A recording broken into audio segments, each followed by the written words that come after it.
अस्सलाम वालेकुम, कैसे हैं आप सब। Welcome to my channel. तो आज आप इस वीडियो में सीखेंगे मैट्रिक्स इन्वर्जन मेथड। तो मैट्रिक्स इन्वर्जन मेथड एक ऐसा मेथड है जो हमें हेल्प करता है साइमल्टेनियस लीनियर इक्वेशंस को सॉल्व करने में। जैसे आपके सामने यहाँ पे ये लीनियर इक्वेशंस लिखी हुई हैं, इस तरह की इक्वेशंस आ जाएं और हमें इनको सॉल्व करना पड़े, हमें इनमें जो अननोन वेरिएबल्स हैं यानी एक्स और वाई की वैल्यूज हैं वो बेसिकली निकालनी पड़े, तो मैट्रिक्स इन्वर्जन मेथड की मदद से हम वो इजीली फाइंड आउट कर सकते हैं। तो हम इनको साइमल्टेनियस लीनियर इक्वेशंस क्यों कहते हैं? लीनियर इक्वेशंस इसलिए कह रहे हैं क्योंकि इन दोनों इक्वेशंस में एक्स और वाई वेरिएबल के ऊपर पावर वन है। तो जब इन वेरिएबल्स के ऊपर पावर वन होती है हम इनको लीनियर इक्वेशंस बोलते हैं। और साइमल्टेनियस लीनियर इक्वेशंस का मतलब ये होगा कि जब हम इन दोनों लीनियर इक्वेशंस को सॉल्व करेंगे, जो एक्स और वाई का आंसर आएगा वो इन दोनों इक्वेशंस को सेटिस्फाई करेगा, यानी इनका कॉमन सोल्यूशन होगा। तो ऐसी इक्वेशंस जिनका कॉमन सोल्यूशन होता है हम बेसिकली उन्हीं को साइमल्टेनियस लीनियर इक्वेशंस कहते भी हैं और उन्हीं का नाम लेकर इनको सॉल्व भी करते हैं। तो इस तरह की कोई भी साइमल्टेनियस लीनियर इक्वेशंस आ जाएं, उनको सॉल्व करने के लिए हम मैट्रिक्स इन्वर्जन मेथड यूज करेंगे। अब हम स्टार्ट करते हैं matrix inversion method step by step, और इसमें क्या मजीद रिस्ट्रिक्शंस हैं जो हमें देखनी है वो भी मैं आपको आहिस्ता आहिस्ता साथ साथ बताता जाऊंगा। तो ये एग्जांपल के तौर पे हम इन इक्वेशंस को ले लेते हैं और इसमें जो अननोन है बेसिकली एक्स और वाई, इनकी वैल्यूज हम निकाल कर देखते हैं इस मेथड के थ्रू। तो सबसे पहला स्टेप क्या होगा? सबसे पहला स्टेप ये है मैट्रिक्स इन्वर्जन मेथड में कि हमने कोफिशिएंट मैट्रिक्स बनाना होता है। कोफिशिएंट मैट्रिक्स को हम यूजुअली नेम करेंगे ए से, यानी इसका नाम ए रखेंगे।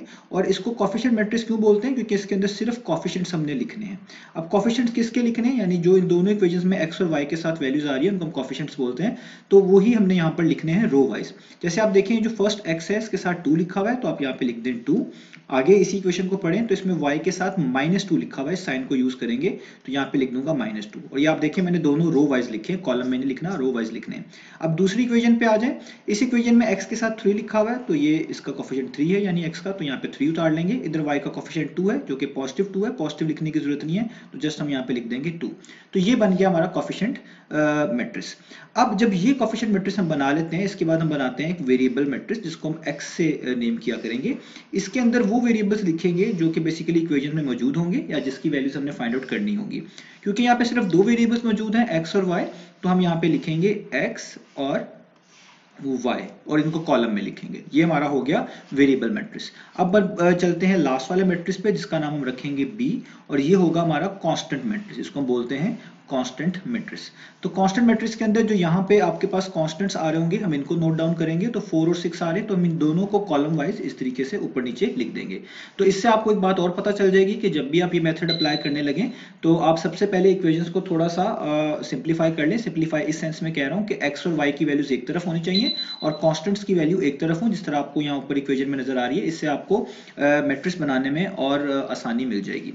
अब जब आपने यहाँ तक कर लिया है तो एक चीज लाजमी है जो कि मैट्रिक्स इन्वर्जन मेथड में आपने देखनी है। हम मैट्रिक्स इन्वर्जन मेथड सिर्फ उन लीनियर इक्वेशंस के ऊपर अप्लाई करेंगे या सिर्फ हमें उन चीजों का सोल्यूशन केस में निकाल कर दे सकता है जिसमें जो ये आपका ए मैट्रिक्स आया है, ये वाला ए मैट्रिक्स, ये नॉन सिंगुलर होना चाहिए। नॉन सिंगुलर का मतलब है इसका डिटर्मिनेंट 0 के इक्वल नहीं होना चाहिए। अगर डिटर्मिनेंट 0 के इक्वल है उसको हम सिंगुलर बोलते हैं, अगर 0 के इक्वल ना आए तो उसको हम नॉन सिंगुलर बोलते हैं। तो मैट्रिक्स इन्वर्जन मेथड सिर्फ उस केस में अप्लाई किया जा सकता है जिसमें जो कोफिशिएंट मैट्रिक्स है वो क्या हो, नॉन सिंगुलर हो।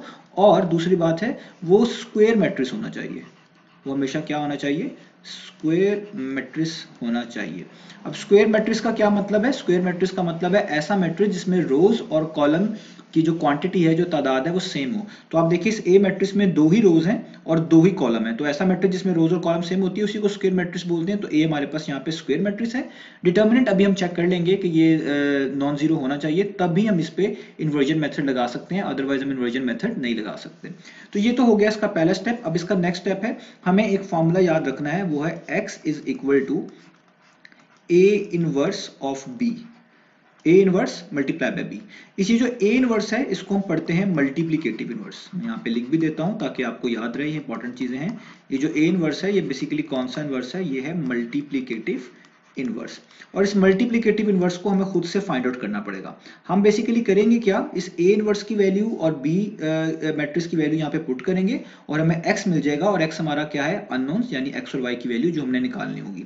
अब जो ए इनवर्स है जिसको मल्टीप्लिकेटिव इनवर्स पढ़ा जाएगा उसका भी फॉर्मूला आपको आना चाहिए। वो फॉर्मूला होता है एडजॉइंट ऑफ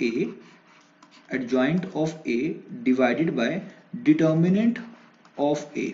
यानी ए इनवर्स जब भी निकालना है आपने पहले मैट्रिक्स का एडजॉइंट लेना है और उसको डिवाइड कर देना है डिटर्मिनेंट से। तो हमें पहले ए इनवर्स जरूर निकालना पड़ेगा क्योंकि उसकी वैल्यू हमें इस वाली इक्वेशन में पुट करनी पड़ेगी। इसका नाम मैं रख देता हूँ इक्वेशन नंबर 1। तो जो सबसे इंपॉर्टेंट चीज है वो है डिटर्मिनेंट निकालना, क्योंकि ये डिनोमिनेटर में आ रहा है और कोई भी चीज डिनोमिनेटर में हो वो जीरो नहीं होनी चाहिए, जो कि इस मेथड के ऊपर कंडीशन भी है कि इसका डिटर्मिनेंट जीरो के इक्वल नहीं आना चाहिए। तो इस वाले मेथड में सबसे पहले आपने यही चेक करना है कि जो कोफिशिएंट मैट्रिक्स है उसका डिटर्मिनेंट जीरो नहीं आ रहा। अगर जीरो आ रहा है फिर तो हम इसका सोल्यूशन नहीं कर सकते, लेकिन अगर जीरो नहीं आ रहा फिर हम आगे चलेंगे। तो सबसे पहला काम हम यही करेंगे कि हम निकालेंगे डिटर्मिनेंट। तो हम निकालेंगे डिटर्मिनेंट ऑफ ए, यानी जो ए मैट्रिक्स है, ये हम स्ट्रेट लाइन यूज करते हैं डिटर्मिनेंट के लिए, आपको पता है। यहाँ पे लिख दूंगा 2 3 -2 2 और स्ट्रेट लाइन यूज करूंगा। अब डिटर्मिनेंट निकालने का तरीका आपको पता ही है, हम पहले इन दो वैल्यूज को मल्टीप्लाई करते हैं। तो 2 मल्टीप्लाई बाय 2 कितना हो जाएगा, वो हो जाएगा 4, बीच में माइनस का साइन आएगा हमेशा, और फिर हम इन दो वैल्यूज को मल्टीप्लाई करते हैं। तो 3 को -2 से मल्टीप्लाई करूंगा तो आएगा -6, 3 -2 टाइम्स होता है -6। अब इसको आगे सॉल्व कर लेते हैं, तो ये माइनस माइनस हो जाएगा प्लस, और 4 + 6 कितना होता है, वो होता है 10, और 10 जीरो के इक्वल नहीं आया, यानी 10 जीरो के इक्वल तो नहीं हो सकता। तो इसका मतलब है हमारे पास कौन सा केस है, ये केस है नॉन सिंगुलर का, और ये जरूरी था कि मैट्रिक्स इन्वर्जन मेथड में ये नॉन सिंगुलर आता, तभी हम आगे सोल्यूशन कर सकते हैं। तो एक चीज तो हमें गारंटी मिल गई, नॉन सिंगुलर स्क्वायर मैट्रिक्स से पहले ही है, वो बहुत क्लियर है। तो इसका मतलब है इसका सोल्यूशन आएगा, इसको हम इस मेथड से सॉल्व कर सकते हैं। अब देखिए डिटर्मिनेंट ऑफ ए निकाल लिया, तो एडजॉइंट ऑफ ए भी निकाल लेते हैं ताकि हमारा मल्टीप्लिकेटिव इनवर्स पूरा हो जाए। तो अब यहाँ पे लिखेंगे एडजॉइंट ऑफ ए, इसको मैं शॉर्ट करके लिख रहा हूँ। एडजॉइंट ऑफ ए निकालने का क्या तरीका होता है वो भी आप लोगों को पता होगा, मैट्रिसेस के अंदर बहुत कॉमन है कि जो हमारे पास कोफिशिएंट मैट्रिक्स होता है, इसकी जो ये पहला डायगोनल होता है, इसमें पहला डायगोनल बोल रहा हूँ, इसकी हम करते हैं प्लेस चेंज, यानी इनकी जगह तब्दील कर देंगे। जो चीज यहाँ पे लिखी हुई है इसको यहाँ पे लिख देंगे, जो इधर लिखी हुई है उसको यहाँ पर लिख देंगे, और जो ये दूसरा डायगोनल होता है इनकी हम करते हैं साइन चेंज, यानी जो प्लस है उसको माइनस बना देंगे और जो माइनस है उसको प्लस बना देंगे। तो ये जो पहला डायगोनल है इसमें तो कुछ भी चेंज करने से फायदा नहीं होगा, क्योंकि ये दोनों ही 2 है। अगर आप इनकी जगह चेंज भी कर दें तो कोई फायदा नहीं होगा, तो यानी ये वैसे का वैसे ही रहने वाला है, तो इनकी तो जगह पे 2 और 2 ही आएगा। लेकिन जो दूसरा डायगोनल है जिसके साइन चेंज करने होते हैं, इसमें बिल्कुल साइन चेंज होंगे। तो ये जो -2 है इसका जब साइन चेंज करेंगे ये +2 बन जाएगा, और जो 3 है इसके साथ कोई साइन नहीं, यानी पॉजिटिव कंसिडर किया जाएगा, तो ये -3 बन जाएगा।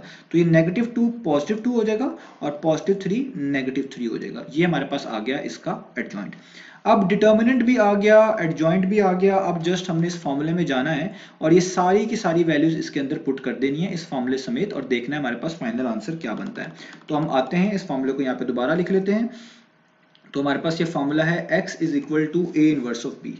हम यहाँ पे लिखेंगे x is equal to A inverse of b, और x की जगह पे वेरिएबल मैट्रिक्स जो कि हमने ऊपर बनाया हुआ है वो है x और y, और यहाँ पे हम बीच में इक्वालिटी का साइन डालेंगे। ए इनवर्स का फॉर्मूला हमें ऊपर लिखा हुआ है, मैंने आपको यहाँ पे बताया भी है, adjoint of A divided by determinant of A. तो हम यहाँ पे इसको लिख देंगे adjoint of A divided by determinant of A, और ये सबका सब किससे मल्टीप्लाई हो रहा है, ये सबका सब मल्टीप्लाई होगा b से। ये सबका सब किससे मल्टीप्लाई हो रहा है, b से, ये वाला b से। अब मैं इनकी वैल्यूज पुट कर देता हूँ, आपने डायरेक्ट भी आप ये वाली वैल्यूज जो है पुट कर सकते हैं। तो हम यहाँ पे लिखेंगे x और y। अब ये पूरी वैल्यू एडजॉइंट ऑफ ए कितना है हमारे पास, वो ये अभी ऊपर ही लिखा हुआ है। इस पूरे मैट्रिक्स को यहाँ पे लिखूंगा 2 2 -3, और यहाँ पे आ जाएगा 2 ब्रैकेट, और ये b आगे मल्टीप्लाई हो रहा है तो मैं इसके आगे इस तरह ही लिख दूंगा इस b को कि ये इससे मल्टीप्लाई होगा। तो b मैट्रिक्स हमारे पास क्या है वो बिल्कुल ऊपर गिवन है, आप देख सकते हैं ये वाला b मैट्रिक्स है, ये है 4 और 6, तो इसको हम लिख देंगे 4 और 6, यहाँ पे लिख दूंगा 4 और 6, और ये डिटर्मिनेंट ऑफ ए सबसे डिवाइड हो रहा है, तो मैं यहाँ पे एक सिंगल लाइन डाल के इसके नीचे डिटर्मिनेंट ऑफ ए लिखूंगा, और डिटर्मिनेंट ऑफ ए हमने कितना निकाला हुआ है, वो निकाला हुआ है 10, तो यहाँ पे लिख दूंगा 10। तो यहां तक हमारे पास अब हो गया। अब हमने जैसे इसकी सिंप्लीफिकेशन करनी है, जो मैट्रिक्स ऊपर लिखा हुआ होगा आपने हमेशा जो एडजॉइंट आया होगा उसको b से मल्टीप्लाई करना है, और टोटल को जो भी डिटर्मिनेंट आएगा उससे डिवाइड कर देना है। तो अब हमारे यहाँ पे दोबारा लिखते हैं x और y, और अब हम इनको करेंगे मल्टीप्लाई। अब मल्टीप्लाई करना आपको आना चाहिए, मैट्रिक्स में बड़ा जरूरी है। मल्टीप्लिकेशन में क्या देखते हैं, एक रो को, कंप्लीट रो को दूसरे वाले मैट्रिक्स के हर कॉलम से करवाते हैं। तो दूसरे वाले मैट्रिक्स में सिर्फ एक ही कॉलम है और यहाँ पे एक ही रो है, तो इस एक रो को पहले इस कॉलम से करवाएंगे, फिर दूसरी रो को भी इस कॉलम से करवाएंगे। ये मल्टीप्लिकेशन का वे होता है, तो हम करवाते हैं। तो सबसे पहले क्या तरीका करना होता है, पहली एंट्री को पहली एंट्री से करवाते हैं, तो 2 × 4। हमेशा प्लस का साइन आता है और दूसरी एंट्री को उसी कॉलम की दूसरी एंट्री जो कि उसके नीचे लिखी होती है उससे करवाते हैं। तो इस 2 को करवाएंगे 6 से, तो हम लिखेंगे 2 मल्टीप्लाई बाय 6 और आगे लिखने की जरूरत नहीं है क्योंकि कोई और आगे कॉलम दूसरे वाले मैट्रिक्स में है ही नहीं, 4 और 6 एक ही कॉलम है, तो यहाँ पे इसको क्लोज कर देंगे। अब इस तरीके से यहाँ पे स्टार्ट करेंगे, पहली एंट्री को पहली से यानी -3 को किससे मल्टीप्लाई करेंगे 4 से, प्लस का साइन डालेंगे और दूसरी एंट्री को दूसरी से, तो 2 मल्टीप्लाई बाय 6, क्योंकि एक ही कॉलम है हर रो को इसी कॉलम से मल्टीप्लाई करवाना पड़ा और नीचे आ जाएगा 10। इसको यहीं पे सॉल्व कर लेते हैं हम, तो ये हो जाएगा 2 4 टाइम्स 8, इनको सॉल्व कर रहा हूँ, 4 2 टाइम्स 8 होता है और 6 2 टाइम्स 12 होता है, यानी ये हो जाएगा 8 प्लस 12। इधर 3 -4 टाइम्स -12 होगा और 2 6 टाइम्स होगा +12, और जो यहाँ पे हमारे पास 10 आ रहा है वो वैसे का वैसे ही। फर्दर सॉल्व करेंगे तो 12 प्लस 8 हमारे पास हो जाएगा 20 और -12 प्लस 12 प्लस माइनस माइनस होता है, ये कैंसिल हो जाएंगे, यहाँ पे हो जाएगा 0 और नीचे आ जाएगा हमारे पास 10 और यहाँ पे आपके पास आ जाएगा x और यहाँ पे आ जाएगा आपके पास y वैसे का वैसे ही। अब जो भी वैल्यू होगी डिटर्मिनेंट की वो इन सब एंट्री से डिवाइड होगी, यानी 20 से भी 10 डिवाइड होगा और 0 से भी 10 डिवाइड होगा। तो अब जो भी हमारे पास ये मैट्रिक्स बनेगा वो फाइनल हमारे पास हो जाएगा आसानी से। तो आप देखें 10 1 टाइम्स 10 होता है, 10 2 टाइम्स 20 होता है, यानी पहले जो वैल्यू आई है वो आई है 2 की, और 0 से तो यहाँ पे 0 डिवाइडेड बाय 10 है, 0 से कोई भी चीज़ डिवाइड हो रही हो तो उसका आंसर आपको पता है 0 ही आएगा, और यहाँ पे हमारे पास आ गया x y वैसे का वैसे, ये नोट डाउन कर लेते हैं। तो इसी सीक्वेंस में आप देखें ऊपर x की वैल्यू लिखी हुई है तो इसका मतलब है जो इसके बिल्कुल पैरेलल वैल्यू लिखी है वो x की है, और नीचे y की वैल्यू लिखी हुई है तो इसके पैरेलल वैल्यू जो लिखी हुई है वो y की है। तो हमारे पास आंसर आ गया x इज इक्वल टू 2 और y का आंसर कितना आ गया, वो y इक्वल टू 0।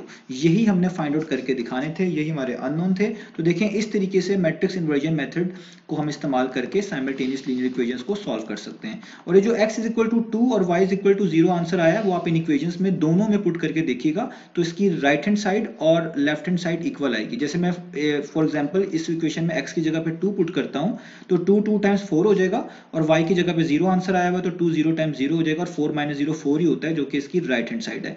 इसी तरीके से यहाँ पे भी आप पुट करके देख लीजिएगा, ये इसको भी सेटिस्फाई करेगी। ये आप इस तरह चेक भी कर सकते हैं कि हमने जो आंसर्स निकाले हैं वो ठीक हैं कि नहीं है। तो ये था मैट्रिक्स इन्वर्जन मेथड, उम्मीद है आपको समझ आई होगी। इंशाल्लाह नेक्स्ट वीडियोस में मिलेंगे कुछ नए टॉपिक्स के साथ।